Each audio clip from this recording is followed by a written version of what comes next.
নমস্কার বন্ধুরা। তো আজকে আমি করছি কেক বানাতে চলছি। তো আপনারা রেসিপিটা দেখুন প্রথম থেকে শেষ পর্যন্ত। ভালো লাগলে লাইক কমেন্ট করবেন। দেখে নিন আজকের রেসিপিটা। নমস্কার বন্ধুরা, চলে এসেছি নীলিমার কিচেন অফ ব্লগস নিয়ে। তো আজকে আমি করছি কেক। তো কেক বানানোর জন্য আমি এখানে দুধ গরম করে নিয়েছি, আর এখানে মেরি বিস্কুটের প্যাকেট নিয়েছি। গরম দুধের ভিতরে এই বিস্কুটের প্যাকেটটা আমি দিয়ে দেবো। তো বিস্কুটগুলো একটু ভিজতে দিতে হবে, যতক্ষণ না বিস্কুটগুলো নরম হয়ে যায় ততক্ষণ ভিজিয়ে রাখতে হবে। এবার আমি কড়াই গরম বসিয়ে দিয়েছি। তো কড়াইতে চিনি দিয়ে চিনিটাকে ক্যারামেল করে নেবো। আমি চিনিটাকে গলিয়ে নেব। তো এটা দিয়ে একটা লেয়ার করবো।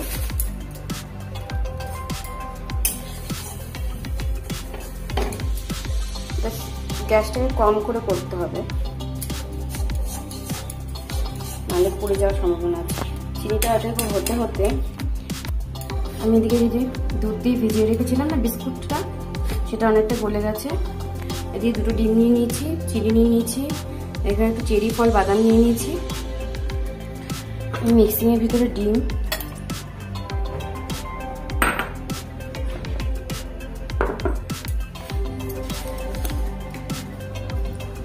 বিস্কুট যে দুধে ভিজিয়ে রেখেছিলাম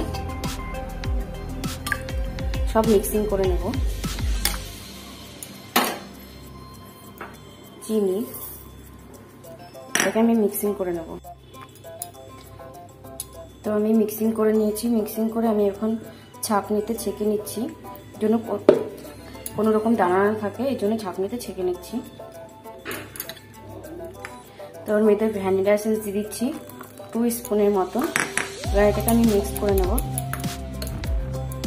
ভালো করে।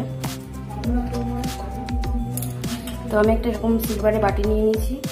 এবার আমি বাটিটায় বাটার লাগিয়ে নেব। প্রথমে বাটার লাগানো হয়ে গেছে, চিনিটা গলিয়ে রেখেছিলাম সেটা দিয়ে দেবো। তো চিনির লেয়ারটা করে দিয়েছি। এবার আমি ওটা ঢেলে দেবো।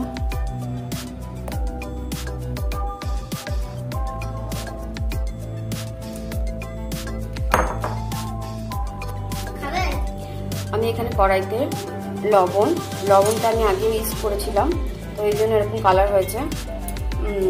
আর একটা বাটি বসিয়ে নিয়েছি। এটা দিয়ে এবার আমি গ্যাসটাকে সিম করে ঢেকে রাখবো।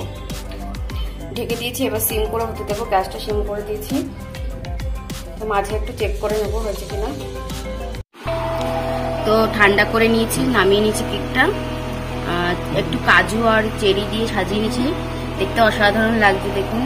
বাড়িতে করে দেখবেন, আর ছোট্ট একটা লাইক করবেন, কমেন্ট করবেন, লিখে জানাবেন কেমন লাগলো